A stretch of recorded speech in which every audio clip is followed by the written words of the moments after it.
கிறிஸ்துக்குள் பிரியமான தேவனுடைய பிள்ளைகளே, தூய வார்த்தைகளுக்காக காத்திருக்கக்கூடிய பெரும் பாக்கியத்தை தேவன் நமக்கு பாராட்டி இருப்பதற்காக நான் தேவனை ஸ்தோத்திருக்கின்றேன். இந்த நாளிலும் கூட அவருடைய தூய பாதத்தண்டையிலே நாம் அமர்ந்து தியானிக்கும்படியாக இருக்கக்கூடிய வேத பகுதியை பரிசுத்த ஆவியின் துணை கொண்டு அவர் நம்மை சந்தித்து நம்முடைய மனங்களில் பேசி நம்முடைய இருதயங்களை அவருடைய தூய வருகைக்காக ஆயத்தப்படுத்த வேண்டும் என்ற பெரிய வாஞ்சையோடு நீங்களும் நானும் அமர்ந்திருக்க தேவன் நமக்கு தயவு செய்வாராக. நம்முடைய சிரங்களை தாழ்த்தி அவருடைய வழிநடத்தலுக்காக இறங்கி நிற்போம். எங்களை அன்பாக நேசித்து வழிநடத்தும் பரிசுத்தமிக்க பரமபிதாவே, உடைய தூய நாமம் என்னாலும் மகிமைப்படுவதாக. உடைய பிரசன்னத்தில் தானே தேவரீர் நாங்கள் நிற்கும்படியாகவும், தேவரீர் உடைய தூய வார்த்தைகளை நாங்கள் தியானிக்கும்படியாகவும் நீர் எங்களுக்கு பாராட்டி இருக்கக்கூடிய இந்த மேலான சிலாக்கியத்திற்காகவும் நன்றி செலுத்துகின்றோம். நாங்கள் உடைய பிள்ளைகளாக என்னாலும் வாழ்வதற்கு தேவரீர் தாமே இந்த வேத பகுதி எங்களுக்கு அதிக ஒத்தாசை செய்வதற்கு ஏதுவாக பரிசுத்த ஆவியானவர் எங்களோடு பேச எங்களுக்கு இரக்கத்தையும் தயவும் பாராட்டியறலும். எங்களை தாழ்த்துகிறோம், வெறுமையாக்குறோம், உடைய தூய சமூகத்தில் படைக்கின்றோம். கிறிஸ்துவின் வழியாய் வேண்டுதல் செய்கின்றோம் எங்கள் பரிசுத்தமிக்க பரமபிதாவே, ஆமேன். கர்த்தராகிய இயேசு கிறிஸ்துவினுடைய 12 சீடர்களில் அவருக்கு நெருக்கமான ஒரு சீடன் உண்டு. துணிச்சலானவன். புதிய ஏற்பாட்டின் அந்த நூல்களில் மிகவும் முக்கியமான ஒரு சீடனாக பாவிக்கப்பட்டவன். பெத்சாய்தா என்ற இடத்தில் இருந்து கிறிஸ்து மீன் பிடித்துக் கொண்டிருந்த அவனை, உன்னை நான் மனிதர்களை பிடிக்க வைக்கப் போகின்றேன் என்று ஒரு உயரிய அழைப்பை கொடுத்து அவனை அழைத்து வந்தார். He was passionate, bold, at times impulsive and brash. இவன் உணர்ச்சி மிக்கவனாகவும் துணிச்சல் உள்ளவனாகவும் மனக்கிளர்ச்சி உடையவனாகவும் துடுக்கானவனாகவும் காணப்பட்டான். தேவனுக்கு பிரியமானவர்களே, அவன்தான் பேதுரு. 12 சீடர்களில் அவன் ஒரு முக்கியமான சீடன். He was a prominent leader and a spokesman. பிரதிநிதித்துவம் செய்யக்கூடிய நிலையில் இருந்த ஒருவன். அந்த 12 பெயர்களில் சீடர்களில் வரிசைப்படுத்தும் பொழுது முதலாவது வரிசைப்படுத்தப்பட்ட ஒருவன். அவன் தனது செயல்களின் மூலம் கிறிஸ்துவை நேசித்தான்.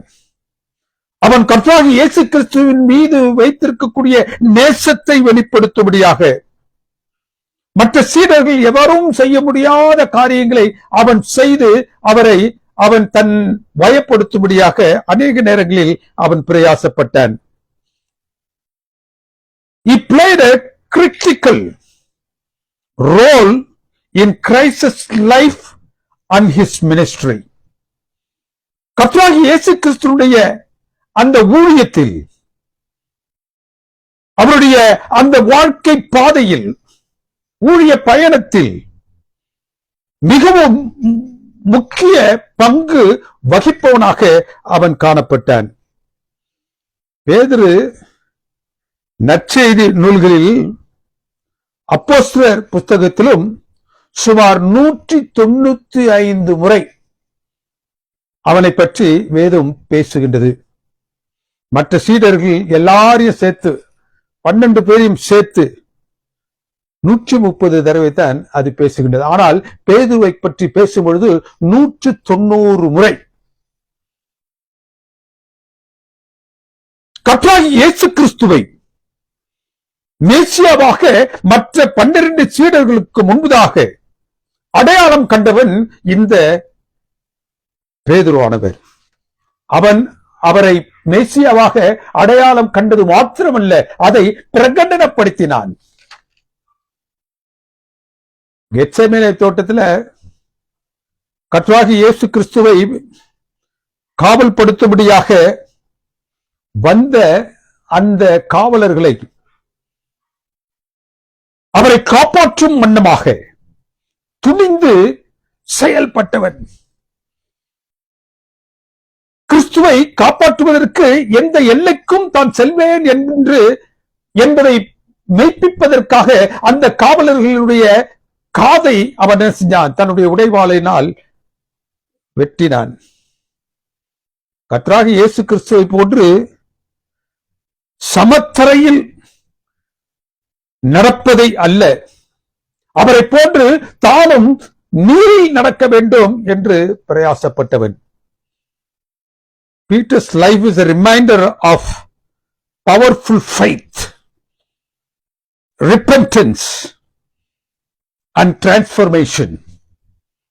இந்த பேதுருவுடைய வாழ்க்கை விசுவாசத்தின் வலிமையையும் மனம் திரும்புதலை குறித்தும் இயல் மாற்றத்தை குறித்தும் மாற்றுரு வாக்கத்தை குறித்தும் அது நமக்கு நன்றாக போதிக்கின்றது.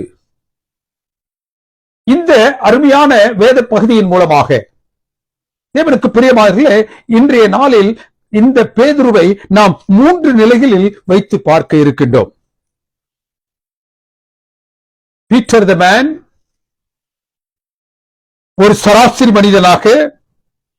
பீட்டர் த புரோக்கன் மேன், நொறுங்குண்டவனாக அந்த பேதுருவை காணப்போகின்றோம். பீட்டர் த ரீமேட் மேன், பேதுருவாகிய புதுப்பிக்கப்பட்ட மனிதனை குறித்து நாம் தியானிக்கப் போகின்றோம். The power of faith, repentance and its transformation. Peter the man, அவன் ஒரு சராசரி மனிதனாக, இவனுக்கு பிரியமானவர்களே, அவன் ஒரு சராசரி மனிதனாக அவனை நாம் நெருங்கி பார்க்கும் பொழுது he was very confident and self-assured, தன்னம்பிக்கை உடையவனாகவும் சுய உறுதி உடையவனாகவும் அவன் காணப்பட்டான். ஏதாவது ஒரு காரியத்தை செய்து தன் உறுதிப்பாட்டை வெளிப்படுத்திக் கொண்டே இருக்க வேண்டும் என்று அவன் ஆசித்தான். மத்தேயின் புத்தகம் 26வது அதிகாரம் வசனங்கள் 31 35 வரை கிறிஸ்து தன் சீடர்களோடு ராபோஜன பந்தியை அவர் முடித்து ஒலிவமலைக்கு புறப்பட்டு போகும் பொழுது அவர் தன்னுடைய சீடர்களை நோக்கி, மேய்ப்பனை வெட்டுவேன், மந்தையின் ஆடுகள் சிதறடிக்கப்படும் என்று எழுதியிருக்கிறபடி இன்றைய இரவில் நீங்கள் எல்லாரும் என் நிமித்தம் சிறைப்பிடிக்கப்பட்டு இடரல் அடைவீர்கள் என்று அவர் கூறினார். அவர் அவ்வாறு கூறிய மாத்திரத்தில் தானே சற்றென்று எழும்பியவனாக அவருக்கு பிரதியுத்தரமாக, உன் நிமித்தம் எல்லாரும் இடரல் அடைந்தாலும் நான் ஒரு காலமும் இடரல் அடைய மாட்டேன். He mentions two extreme things, two extreme ends. எல்லாரும் இடரல் அடைந்தாலும் நான் அடைய மாட்டேன். நான் ஒரு காலமும் என்னை சுற்றிலும் சம்பவிக்கக்கூடிய நிகழ்வுகள் எதுவாக இருந்தாலும், எதிர்ப்புகள் எவ்வளவாக இருந்தாலும் நான் ஒரு காலம் இடரல் அடைய மாட்டேன். He was that self-assured. He was that self-confident. சுய உறுதியும் தன்னம்பிக்கையும் அவனில் அதிகமாக காணப்பட்டது. கிறிஸ்து தனக்கும் அவர்களுக்கும் என்ன சம்பவிக்கும் என்று தெளிவாக விளக்கிய பிறகும் எல்லாரும்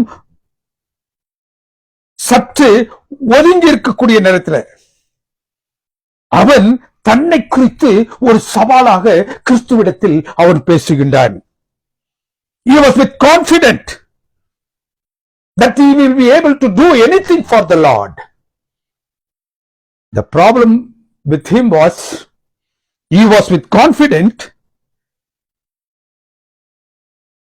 but at times he was overconfident.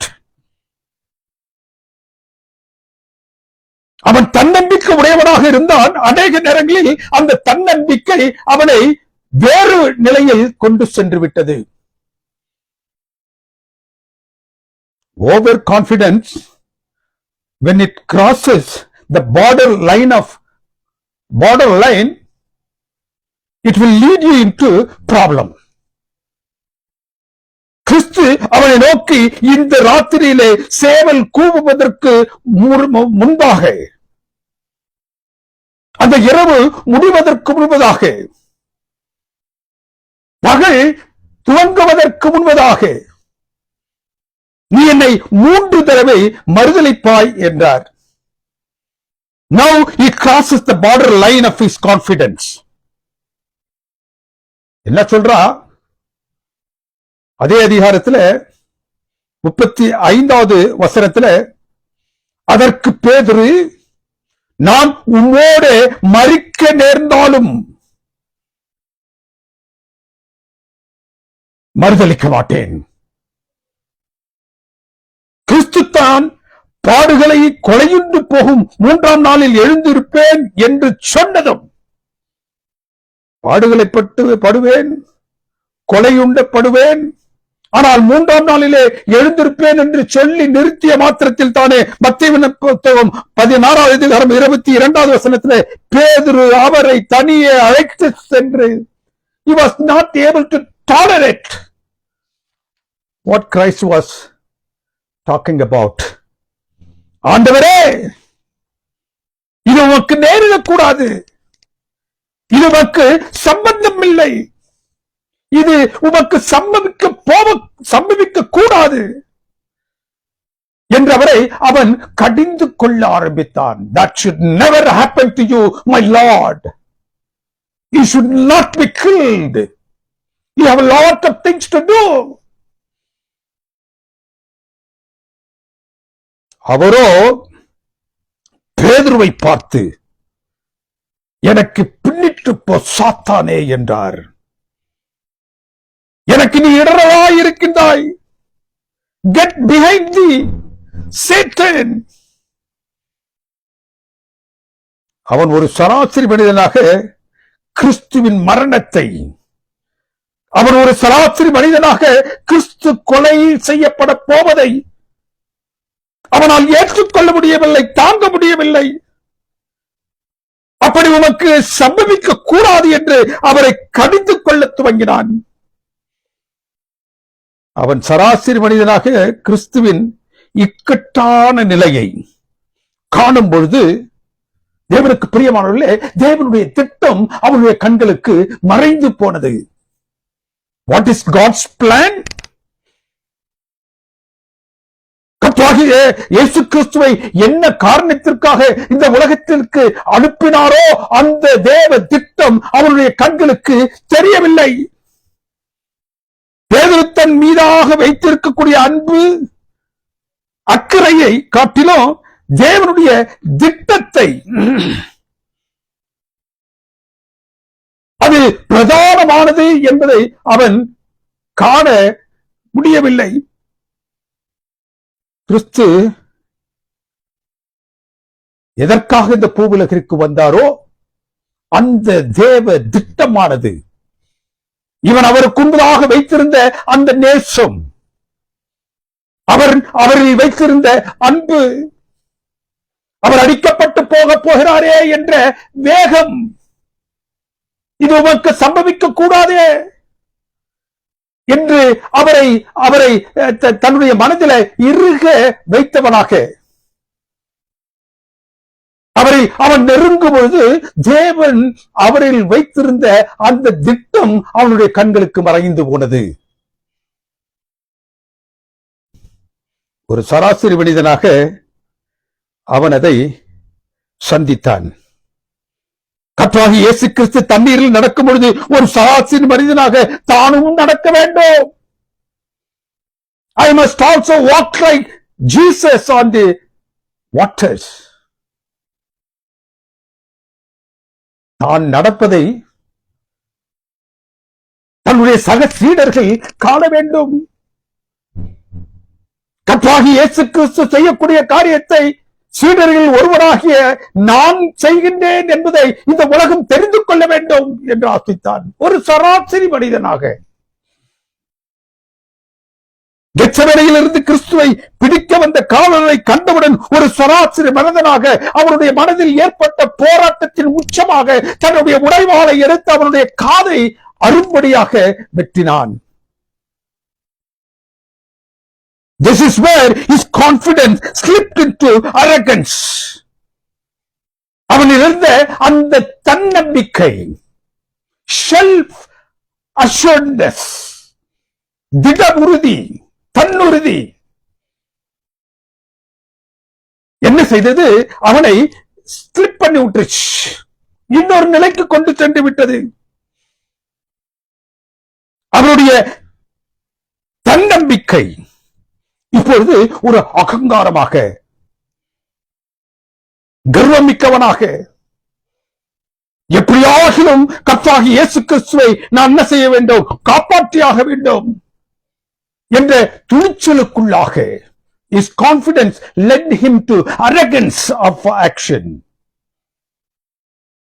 லூக்காவின் புத்தகம் 22வது அதிகாரம் 31வது வசனம் என்ன சொல்லுது? சீமோனே, கர்த்தராகிய இயேசு கிறிஸ்து அவனிடத்தில் இன்னொரு கட்டத்தில் பேசுகின்றார். சீமோனே, இதோ கோதுமையை முரத்தினால் சலிப்பது போன்று, சல்லடையினால் புடைப்பது போன்று சாத்தான் உங்களை புடைப்பதற்கு என்னிடத்தில் உத்தரவு கேட்டான். சல்லடையினால் சலிப்பதற்கு, முரத்தினால் புடைப்பதற்கு ஏதுவாக உங்களை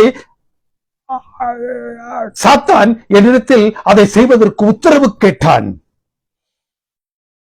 நானோ உன் விசுவாசம் ஒழிந்து போகக்கூடாது என்பதற்காக, நீ வீழ்ந்து விடக்கூடாது என்பதற்காக உனக்காக நான் வேண்டிக் கொண்டேன். I was praying unto God that he should not slip away, he should not fall.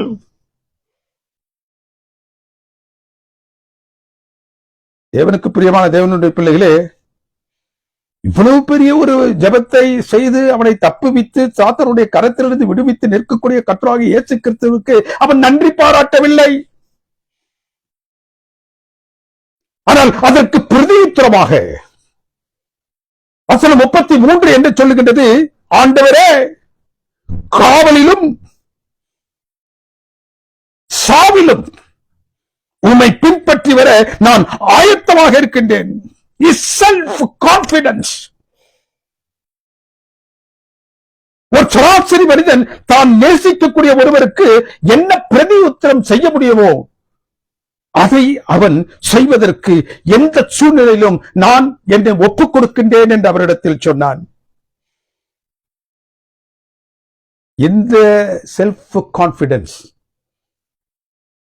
தேவனுக்கு பிரியமானவர்களே, கர்த்தராகிய இயேசு கிறிஸ்து அவனை அடுத்த கட்டத்திற்குள்ளாக கொண்டு செல்வதற்கு ஏதுவாக இருந்துச்சு. He appreciated it. He was a man, ordinary man. ஒரு சராசரி மனிதனாக இருந்தான். இப்பொழுது கர்த்தராகிய இயேசு கிறிஸ்து அவனை ஒரு வித்தியாசமான சூழ்நிலையில் கொண்டு சென்று இன்றைக்கு உங்களுக்கும் எனக்கும் இன்னொரு பாடத்தை சொல்ல வாஞ்சிக்கின்றார். Peter the broken man.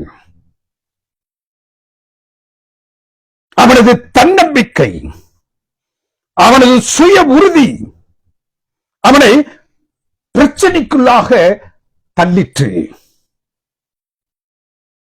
அந்த பிரச்சனையின் பொழுது அவன் கடந்து வந்த அந்த பாதையின் அந்த அனுபவத்தில் அவன் மனம் கசந்து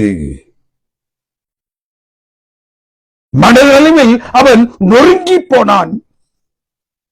மத்தேயு புத்தகம் 26 வசனங்கள் 73, 74, 75. சற்று நேரத்திற்கு பின்பு அங்கே நின்றவர்கள், இது கர்த்தராகிய இயேசு கிறிஸ்து சிலுவையில் அறையப்படுவதற்கு முன்பதாக நிகழக்கூடிய நிகழ்வு.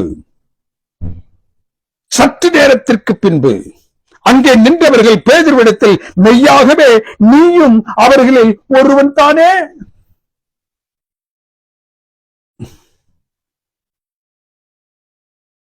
அதை உன்னுடைய பேச்சு வெளிப்படுத்துகின்றது. எப்படி சட்டென்று எழும்பி கர்த்தராகிய இயேசு கிறிஸ்துவிடத்துல, நான் உமக்காக நிற்பேன், யார் உம்மை மறுதலித்தாலும் நான் மறுதலிக்க மாட்டேன், எந்த சூழ்நிலையிலும் உம்மை நான் மறுதலிக்க மாட்டேன் என்று அந்த 12 பேர்ல கர்த்தராகிய இயேசு கிறிஸ்து கூறிய மாத்திரத்தில் தானே உடனே எழுப்பி சொன்னது போன்று அதே force, in a same spirit and in a same force எழுந்து அவனிடத்தில் பதில் சொல்றா. என்ன சொல்றா?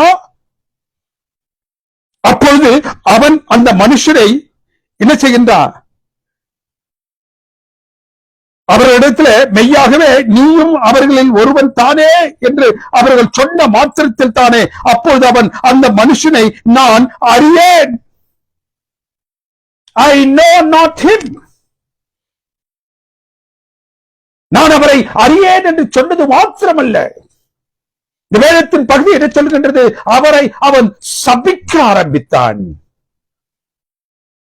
அவர் எனக்கு தெரியாது என்று அவன் இப்பொழுது சத்தியம் பண்ண ஆரம்பித்தான்.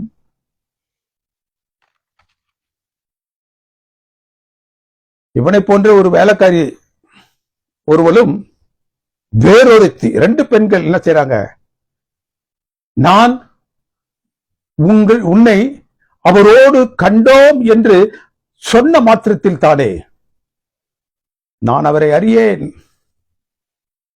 மறுதலிப்பின் உச்சத்திற்கு சென்று அவருக்கும் எனக்கும் சம்பந்தமில்லை என்று சொன்னான். நீ சேவல் கூவுவதற்கு முன்பதாக என்னை 3 தரம் மறுதலிப்பாய் என்று கிறிஸ்து கூறியது அவனுக்கு இப்பொழுது நினைவுக்கு வர ஆரம்பித்தது. மனம் கசந்தான், அழுதான். மிகவும் தன்னம்பிக்கையோடு, நான் அவருக்காக எல்லா சூழ்நிலையிலும் நிற்பேன், யார் மறுதலித்தாலும் நான் மறுதலிக்க மாட்டேன், எப்பொழுதும் அவருக்காக. தேவனுக்கு பிரியமானவர்களே, now he cracks down under pressure. அநேக நேரங்களில் நம்முடைய தன்னம்பிக்கை நம்மை இந்த நிலைக்கு தள்ளிவிடும். He become arrogant now. பேதுருவின் மனசுல என்ன ஓடிட்டு? அவன் மறுதலிக்க வேண்டும் என்பதற்கு அவனை யாரும் வற்புறுத்தவில்லை. அந்த சூழ்நிலையை நன்றாக தியானித்து பார்த்தீர்கள் என்றால், அவன் மறுதலிக்க வேண்டும் என்பதற்கு யாரும் அவனை கட்டாயப்படுத்தவில்லை, படம் கொடுக்கவில்லை. அவர்கள் எல்லாம் அவனிடம் கூறிய ஒன்றே ஒன்று, யூ டாக் லைக் கேலிலியன், நீ கலிலேயனை போன்று பேசுகின்றாய் என்று மாத்திரம் சொன்னார்கள். தேவனுக்கு பிரியமானவர்களே, அவன் அந்த இடத்தை விட்டு ஒன்றும் பேசாமல் என்ன செஞ்சிருக்கணும்? வெளியிலே வந்துட்டு இருக்கணும். அவன் அப்படி வெளியில் வராமல் கிறிஸ்துவை அவன் சபிக்க ஆரம்பித்தான். It was not mandated. மறுதலிக்க ஆரம்பித்தான், சத்தியம் பண்ண ஆரம்பித்தான். He did not only deny Jesus, he used strong statements with cursing and swearing. இப்பொழுதுதான் அவன் தன்னையே தான் யார் என்று உணரும்படியாக தள்ளப்பட்டான், உணரத் துவங்கினான். He was not as strong as he was before. He was not as powerful as he was before. முன்பை போன்று அவன் திடமாகவும் முன்பை போன்று அவன் வலிமையாகவும் இல்லை என்பதை உணர்ந்தான். He broken his heart. அவன் மனம் கசந்தான், அழுதான். காரணம், யூதாசனுடைய அனுபவத்தை இப்போது அவன் யோசித்து பார்க்கின்றான். He did the same thing to Jesus Christ. எவற்றையெல்லாம் எதிர்மறையாக யூதாசை குறித்து அவன் நினைத்தானோ அந்த இடத்தில் இப்பொழுது அவன் தன்னை வைத்து பார்க்கின்றான். தனக்கும் அவனுக்கும் எந்தவித வித்தியாசமும் இல்லை என்பதை அவன் இப்பொழுது உணர்கின்றான். அவன் காட்டிக் கொடுத்தான், இவன் மறுதளித்தான். ரெண்டு ஒன்று. இப்போது இந்த பேதுருவானவன் தன்னுடைய முழு பலகீனத்தை உணர ஆரம்பித்தான். யூதாஸ் பணத்துக்காக காட்டிக் கொடுத்தான். அந்த கையூட்டையும் இவன் பெறவில்லை. What was his problem then? அவனது confidence became over confident, eventually arrogant, and that led him to all kind of these consequences.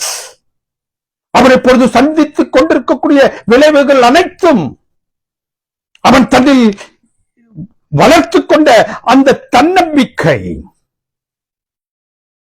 அதிகமாக பெருகி ஓவர் கான்பிடன்ஸ் ஆக மாறி eventually it became as the arrogancy in his life. அவன் தன் நம்பிக்கையை அதீதியாக ஓவராக வளர்த்து கடைசியில அவன் ஒரு வீம்புக்காரன மாதிரி ஆயிட்டான், திமிர் பிடிச்ச மாதிரி ஆயிட்டான், அரகண்ட் ஆயிட்டான். நீ கலிலேயரை போல் பேசுகின்றாய் என்று மட்டுமே அவனை சூழ்ந்து இருந்தவர்கள் கூறினார்கள். அவன் அந்த இடத்தை விட்டு லாபகமாக அப்படி எழும்பி போயிட்டு இருக்கலாம். But he stayed there and denied, not just once, three times,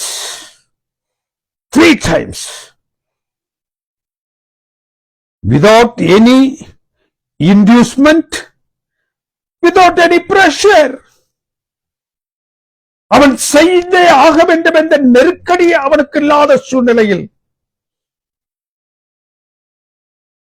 அவன் அவரை 3 தடவை என்ன செஞ்சான்? மறுதளித்தான்.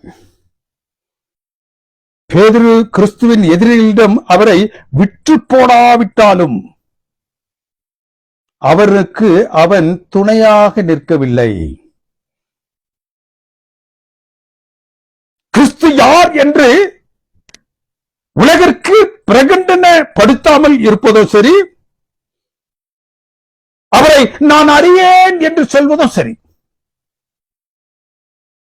ரெண்டு ஒன்றுதான்.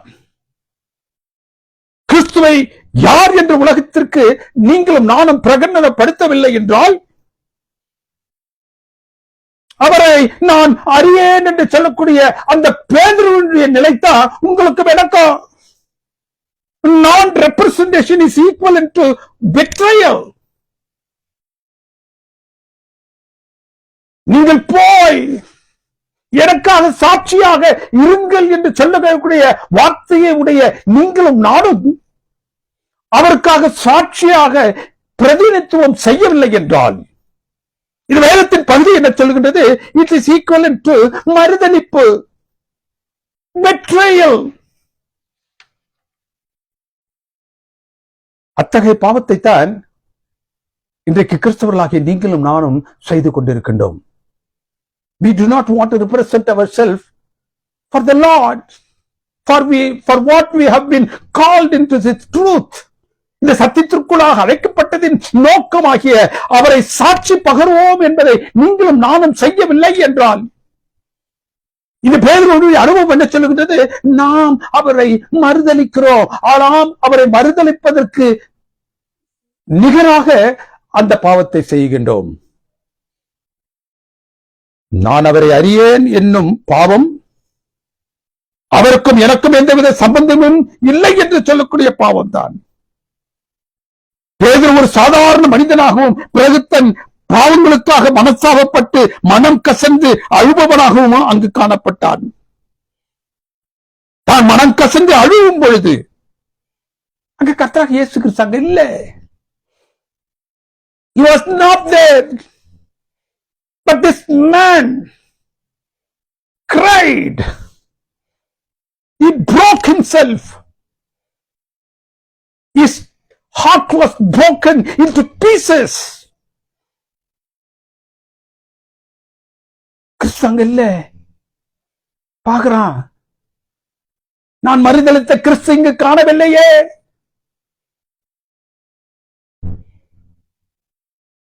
அதுவே தனக்கும் கிறிஸ்துவுக்கும் உண்டான உறவின் கடைசி நிலை என்று அவன் அறிந்தான். I have no relationship with him anymore.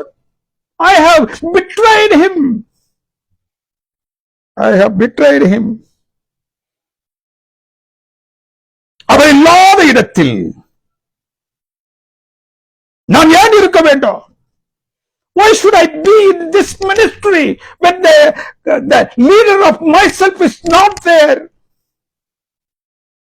3.5 வருட காலமாக எங்களை வழிநடத்தி வந்த, எனக்கு முழுவதாக இந்த ஊழியத்தில் நடந்து சென்று கொண்டிருந்த அந்த கர்த்தராகிய இயேசு கிறிஸ்து இல்லை. I will not be able to see him anymore. And therefore, why should I be in this ministry? அவர் என்னை எதற்காக அழைத்தாரோ அந்த இடத்தில் நான் ஏன் இருக்க வேண்டும்?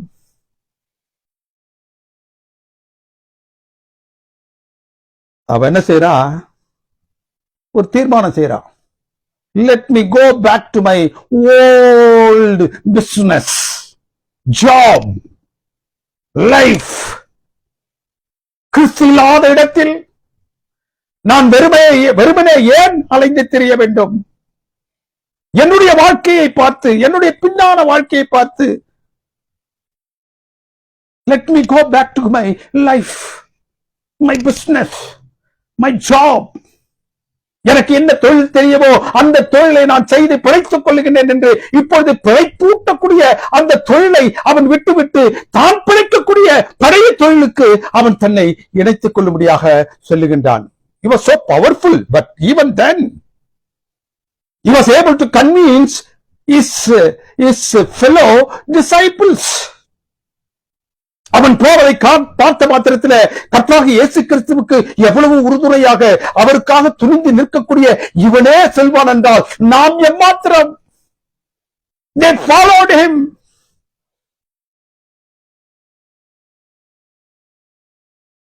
தங்களுடைய பழைய மீன் பிடிக்கும் தொழிலுக்கு அவர்கள் சென்றார்கள்.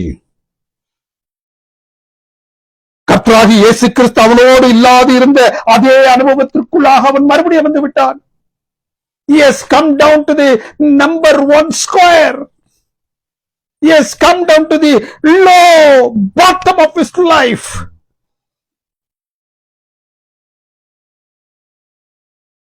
கிறிஸ்து இல்லாத நிலையில் அவன் எப்படி தன்னுடைய வாழ்க்கையை செய்து கொண்டிருந்தானோ அந்த வாழ்க்கைக்குள்ளாக இப்பொழுது வந்து விட்டான். He reverted back to his former life and position.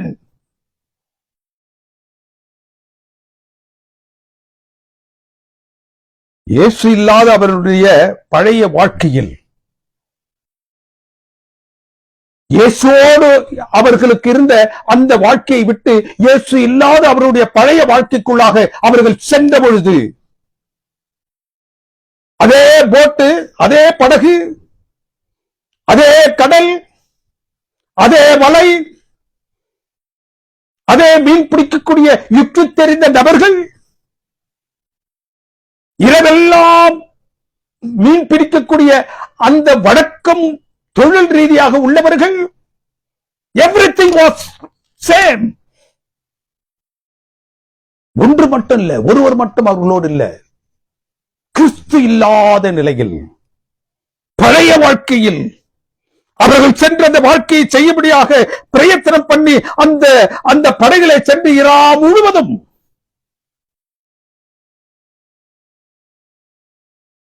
பிரயாசப்பட்டு ஒன்றும் இல்லாமல் வெறும் கையோடு அவர்கள் தங்களுடைய வலையிலே அவர் அலசி கொண்டு இருந்தார்கள். வெளியே வந்துட்டாங்க. அவர்கள் வெளியில் வரும்பொழுது எத்தனை மணிக்கு வந்து அங்க நின்றிருந்தார் என்று வேதம் சொல்லவில்லை. But Jesus was standing on the sure expecting them to come unto him. அதை விட்டு பிரிந்து சென்று பழைய வாழ்க்கையில் முகத்தில் மறுபடியுமாக கர்த்தராகிய இயேசு கிறிஸ்து நின்றார். He did not want to leave them. He has no other people to take his message to. உலகத்தில் ரட்சிப்பின் செய்தியை கொண்டு செல்ல வேண்டும் என்றால் அவர்களை விட்டால் அவருக்கு வேற யாரும் இல்லை. என்னென்றால் 3.5 வருட காலங்களாக அரும்பாடுபட்டு அவர்களை பயிற்றுவித்திருக்கின்றார்.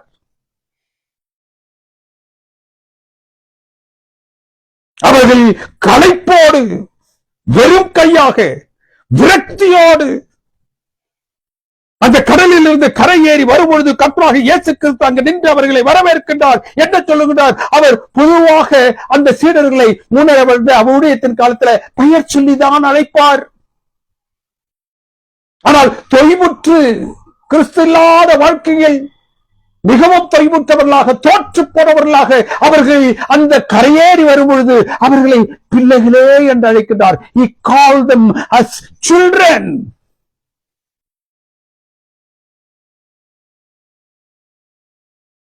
அவர்கள் அந்த படகில் இருந்து கரைப்பட்ட மாத்திரத்தில் தானே அவர்களிடத்தில் அவர் கேட்ட கேள்வி, சாப்பிட்டீர்களா?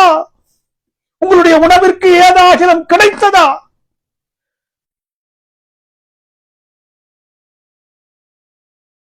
அவர்களை வரவேற்க அதிகாலமே காலையில் நின்றார்.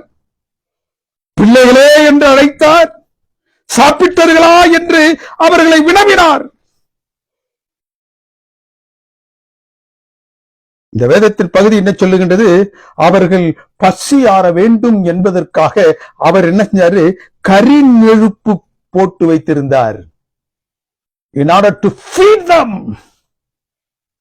அப்ப கையில வச்சிருந்தாரு.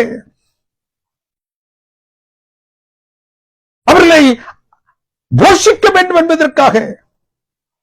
அவருடைய கருத்துல வலையில ஏதாவது மீன் இருக்குமா என்று கேட்டாரு. அங்க ஒண்ணுமே இல்லை. Now he takes lead. விரக்தி அடைந்து தன்னை விட்டு பிரிந்து சென்றவர்களை அடைத்து என்ன செய்கின்றார்? இப்பொழுது உங்களுடைய படகை என்ன செய்யுங்க? செலுத்துங்கள். உங்களுடைய வலைகளை வலப்புறத்தில் போடுங்கள். தேவனுக்கு பிரியமான தேவனுடைய பிள்ளைகளே, அவர்களை அழைத்து, பிள்ளைகளே என்று அவர்களை அழைத்து, சாப்பிட்டீர்களா என்று கேட்டு அவர்களுக்காக அந்த கரி நெருப்பை போட்டு அப்பத்தையும் மீனையும் எடுத்து அவர்கள் புசிக்க வேண்டும் என்பதற்காக தன்னுடைய கரத்தினால் அவர் கொடுத்தார். He fed them, saying that I will care for you throughout your life. நான் உங்களை வழிநடத்துகிறேன். அவங்க போஜனம் பண்ணின பின்பு இயேசு பேதுருவை நோக்கி பேசுகிறார். படகுல என்ன இருக்குதுன்னு கேட்டார். ஒண்ணுமில்லைன்னு சொன்னவனும் பேதுரு தான். உன்னுடைய படகை மறுபடியும் கடல்ல போட்டு வலது பக்கத்துல உன் வலையை போட்டுன்னு சொன்னோன்னு அது போட்டவனும் தான். உன்னுடைய வலையை இழுத்து கொண்டு வா என்று சொன்ன மாத்திரம் அதை இழுத்து அவருடைய சமூகத்தில் கொண்டு வந்தவனும் பேர் தான். இவை அனைத்தும் பேதுருவிற்காகத்தான் அவர் செய்து கொண்டிருந்தார். ஆகவே பேதுருவை நோக்கி அவர் கேட்கிறாரு, இவர்களிலும் உன்னோடு உன்னுடைய பழைய தொழிலுக்கு தாங்கள் வந்துவிட வேண்டும் என்று ஆசித்த இவர்களை காட்டிலும் அதிகமாய் நீ என்னை அன்பு கூறுகின்றாயா?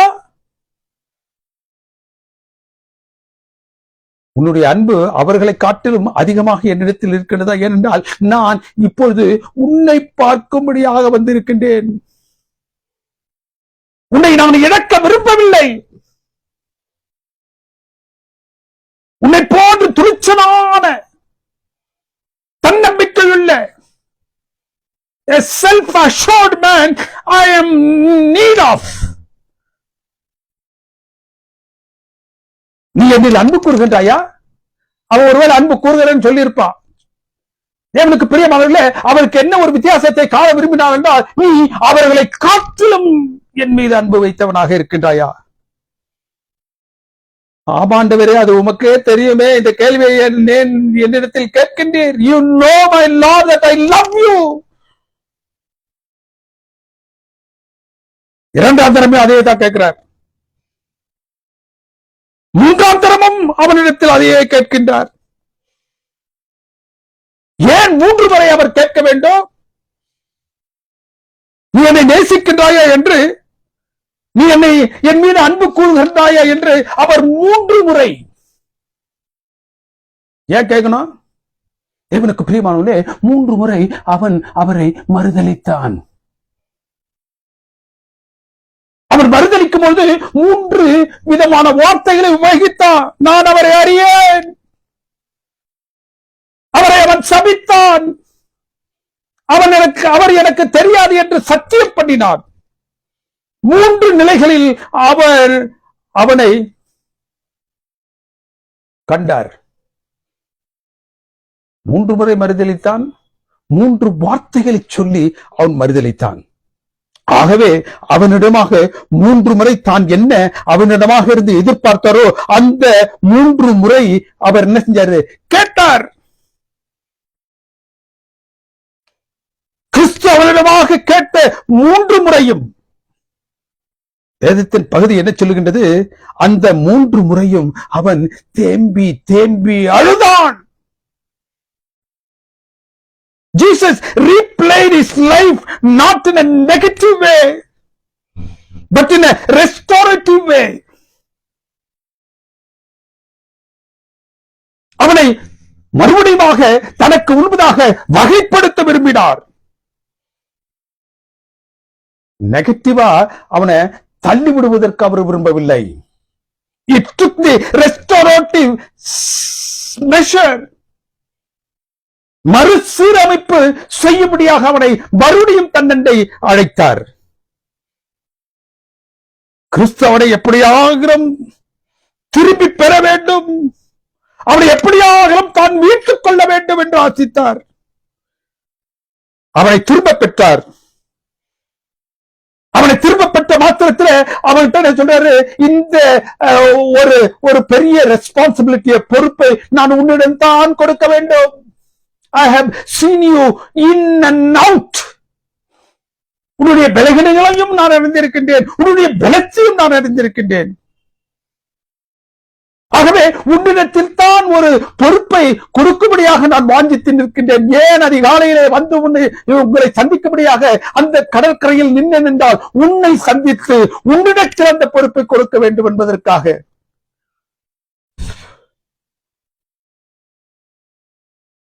தேவனுக்கு பிரியமானவர்களே, கர்த்தராகிய இயேசு கிறிஸ்து அவனை திரும்ப பெற்றார். இப்போது அவனிடத்தில் சொல்லுகின்றார், நீ என்னுடைய ஆடுகளை மேய்ப்பாயா? அவட்ட உத்தரவு கேட்கல அவரு. He never asked him whether he will take the responsibility. He said, என்னுடைய ஆடுகளை நீ மேய்ப்பாயாக. Jesus renewed his commission with Peter. என்ன ஒரு அழைப்பை அவனுக்கு முதலாவது கொடுத்து அந்த கலிலேய கடலிலிருந்து நான் உன்னை மனிதர்கள் பிடிக்கிறாக ஆக்குவேன் என்று அழைத்து வந்தாரோ அந்த கமிஷனை, அந்த மேலான பொறுப்பை இப்பொழுது மறுபடியும் அவனிடத்தில் கொடுத்தார்.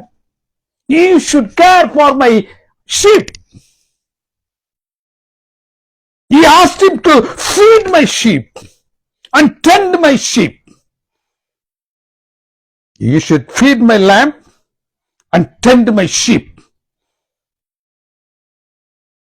போஷிப்பாயா? அவைகளை நீ கட்டுக்கோப்பாக அழைத்து செல்வாயா?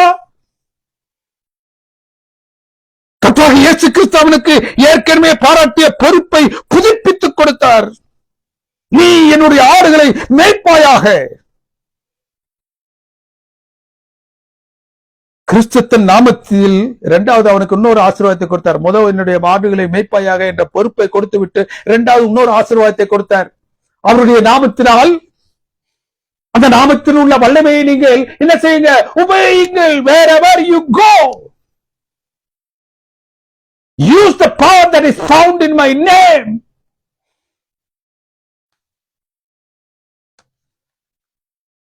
அப்போஸ்தலர் புத்தகம் 3 வசனத்துல பேதுருவும் யோவானும் தேவ ஆலயத்தில் அலங்கார வாசல் வழியாக அவர்கள் வரும்பொழுது இந்த பிறவி சப்பானி ஒருவன் அவரிடத்துல வந்து அவங்களிடத்துல பிச்சை கேட்டான். அப்போது பேதுரு அவரை நோக்கி, எங்களை நீ நோக்கி பார், எங்களிடத்தில் பொன்னோ வெள்ளியோ ஒன்றுமில்லை, ஆனால் எங்களிடத்தில் ஒன்று உண்டு. என்னை எப்பொழுது கர்த்தராகிய இயேசு கிறிஸ்து மறுபடியும் அழைத்து இந்த பொறுப்பை கொடுத்தாரோ, எப்படியாக என்னை அழைத்து நீ என்னுடைய ஆடுகளை மேய்த்து செல் என்ற மகா உன்னதமான பொறுப்பை என்னுடைய கரத்தில் கொடுத்தாரோ, அவர் கொடுத்த அந்த பொறுப்பில் அவருடைய நாமம் இருக்கிறது. His name is there. The powerful name of Christ. இடத்தில் நசரேயனாகிய கிறிஸ்துவின் நாமம் மாத்திரமே உண்டு. அது மாத்திரம் இருந்தால் எனக்கு போதும். அந்த நாமத்தினால் நான் உனக்கு சொல்லுகின்றேன், நீ எழுந்து நட. அவனது கால்களும் கரடுகளும் பலம் கொண்டு எழுந்து குதித்து நடந்து போனான். தேவனுக்கு பிரியமான வேதத்தை நீங்க எடுத்து பார்க்கணும்னா, this remade Peter, இந்த புதுப்பிக்கப்பட்ட மூன்றாவது கட்டம், புதுப்பிக்கப்பட்ட இந்த பேதுரு என்னவெல்லாம் செய்தான், என்ன அற்புத அடையாளங்கள் செய்தான். வேதத்தை பார்த்தீங்கன்னா 9 அற்புத அடையாளங்களை செய்தான் அவன் தனியா. பேதுரு யோவானோடும் பவுலோடும் சேர்ந்து அநேக அற்புதங்கள் செய்தான். 9 அற்புதங்கள். அதுல விசேஷமானது, கர்த்தராகிய இயேசு கிறிஸ்துவை போன்று நானும் அந்த தண்ணீரில் நடக்க வேண்டும் என்று கேட்டான் அல்லவா, அதை கர்த்தராகிய இயேசு கிறிஸ்து அவனுக்கு கொடுத்தார் அல்லவா, அதே போன்று அவனுடைய அந்த அந்த அற்புத அடையாளங்களில் பிரதானமானதாகிய மரித்தவனை உயிர்த்த செய்தலையும் அவன் செய்தான். தொற்காலை மரணத்திலிருந்து எழுப்பினான். அவனுடைய வார்த்தையில் எவ்வளவு வலிமை இருந்தது என்பதை காட்டுவதற்காக அனனியா தேவனிடத்தில் பொய் சொன்ன பொழுது, நீ தேவனிடத்தில் பொய் கூறினாய், அவனை சபிக்க கூட இல்லை. நீ தேவனுக்கு விரோதமாக பாவம் செய்தாய், நீ பொய் சொன்னாய் என்று சொன்ன மாத்திரத்திலே அவன் அதே இடத்தில் மரித்தான். அவருடைய வார்த்தைகளினால் எழுப்பவும் செய்தான், அவருடைய வார்த்தையினால் ஒருவனை மரணிக்கவும் செய்தான். He has become such powerful.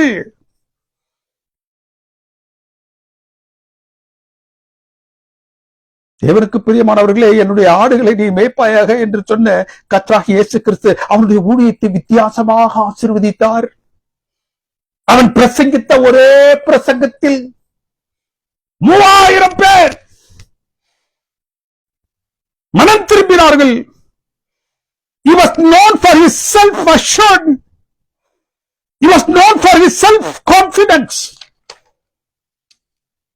தன்னம்பிக்கையும் சுய உறுதி மிக்கவனமாக அவன் இருந்தான். அதுவே அவனுக்கு அவனுடைய வீழ்கைக்கு காரணமாக இருந்துச்சு. இப்போது அவன் தான் செய்த எல்லா விதமான அற்புத அடையாளங்களுக்கும் காரணம் யாருன்னு சொல்றான். He never placed himself in a place where Jesus is to be.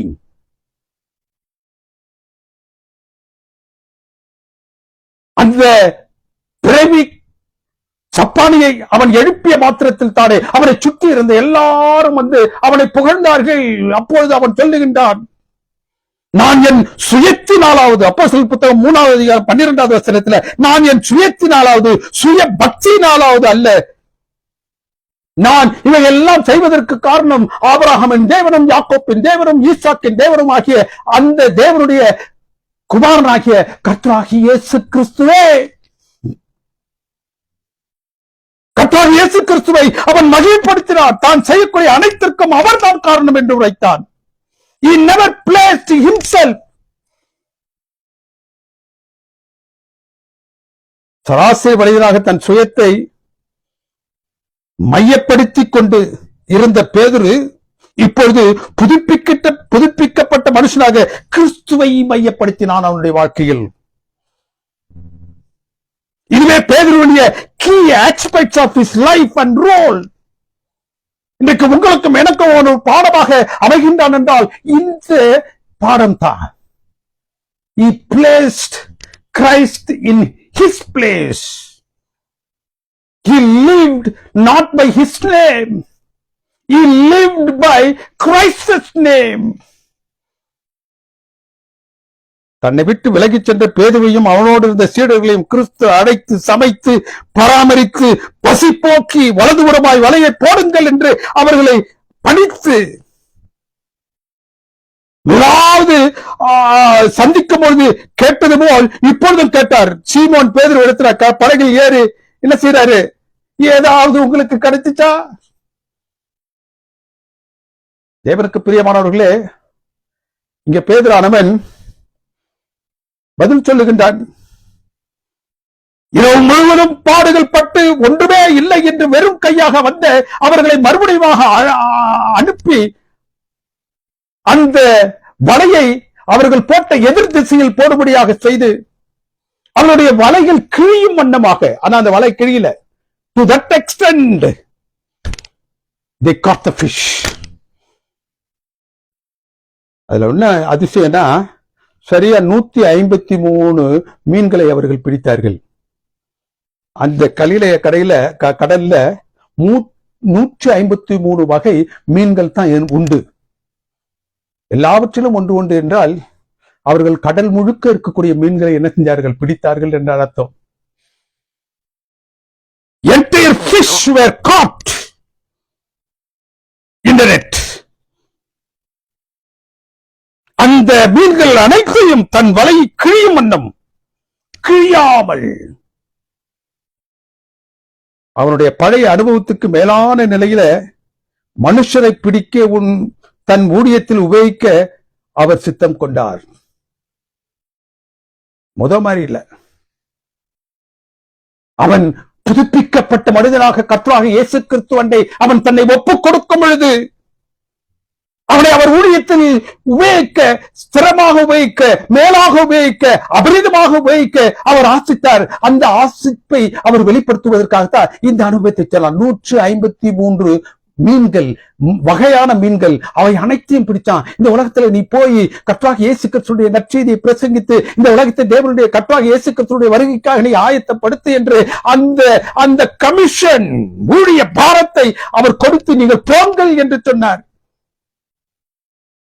அநேக நேரங்களில் நம்ம மனசு ரொம்ப பேதலிக்கின்றது. அநேக நேரங்களில் இதை நாம் எப்படி நிறைவேற்றுவோமோ என்ற பயம். கிறிஸ்துவின் வருகை இப்போது சம்பவித்தது என்றால் நான் என்ன செய்ய போகின்றோம்? இந்த உலகத்தின் முக்குகள் அனைத்திலும் நீ சென்று என்னுடைய சத்தியத்தை சொல்லு. என்னுடைய சத்தியம் எல்லா இடத்திலும் செல்ல வேண்டும். எல்லா இடத்திலும் என்ன செய்யணும்? கிறிஸ்துவை ஏற்றுக்கொண்ட பிள்ளைகள் இந்த நற்செய்தியின் முழுதாக வர வேண்டும் என்று சொல்லக்கூடிய அந்த ஊழிய பொறுப்பை உங்களுடைய கரங்களிலும் என்னுடைய கரங்களிலும் இந்த பேதுருடைய கரத்தில் கொடுத்தது போன்று கொடுத்த பரலோகம் இப்பொழுது பார்க்கின்றது. என்ன உத்தரவாதம் கொடுக்குது?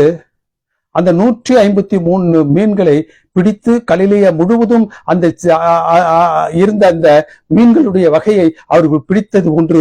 நீங்களும் என்ன செய்யலாம்? உலகத்தின் திக்கெங்கும் சென்று உலகத்தில் உள்ள அனைவரையும் உங்களால் கொண்டு வர முடியும். ஏன் இந்த பேதுருவுடைய அனுபவம்? Don't be dismayed. When I call into this work, this great gospel commission, I will be with you. You will be able to reach any nook and corners of this world. கவலைப்படாதீங்க. எப்படி பேதுரு கையில் அந்த 153 மீன்களை ஒப்பு கொடுத்தார், அதே போல இந்த உலகத்தை உங்கள் கரத்திலும் என்னுடைய கரத்திலும் அவருடைய வருகைக்கு முன்பதாக ஒப்பு கொடுப்பார். நாம் பேதுருவை போன்ற மனம் கசிந்து பாவங்களுக்காக அழிந்து நம்முடைய அந்த தன்னம்பிக்கை, நம்மில் நாம் வைத்திருக்கக்கூடிய அந்த நம்பிக்கையை உதறி போட்டு அவர் மீதாக நம்பிக்கை வைத்து நம்முடைய நாமத்தில் வைத்திருக்கக்கூடிய அந்த பெருமையை விருந்து அகற்றி போட்டு அவருடைய நாமத்தினால் வாழக்கூடிய வாழ்க்கையை செய்யும் பொழுது இந்த உலகத்தின் எல்லா பகுதியிலும் இருந்து நம்முடைய ஊழியத்தின் நிமித்தமாக இந்த உலகமே தேவனுடைய பாதத்தில் வரும் வண்ணமாக அவர் என்ன செய்வார்.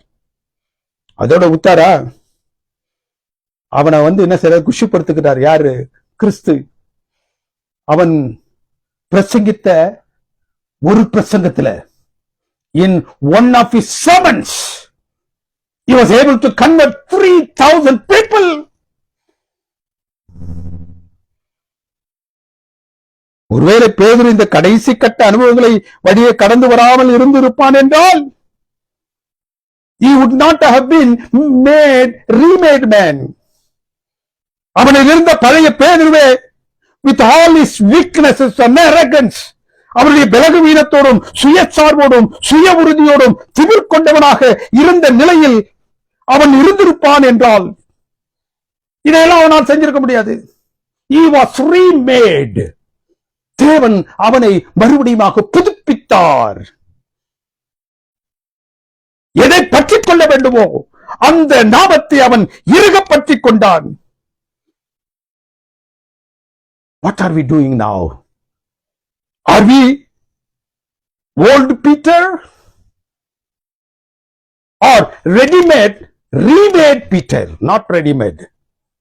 Remade Peter. புதுப்பிக்கப்பட்ட அந்த பேதுருவை போன்று நாம் காணப்படுகின்றோமா? பழைய பேதுருவுல எல்லா விக்கனங்களும் இருந்துச்சு, பலகீனங்களும் இருந்துச்சு, பெருமை இருந்துச்சு, தற்பெருமை இருந்துச்சு, அரகன்ஸ் இருந்துச்சு. புதுப்பிக்கப்பட்ட அந்த பேதுருவில் கர்த்தராகிய இயேசு கிறிஸ்து மாத்திரம் இருந்தார். அவர் மாத்திரம் இருந்தார். Are we going to place ourselves in the hands of God to remake us?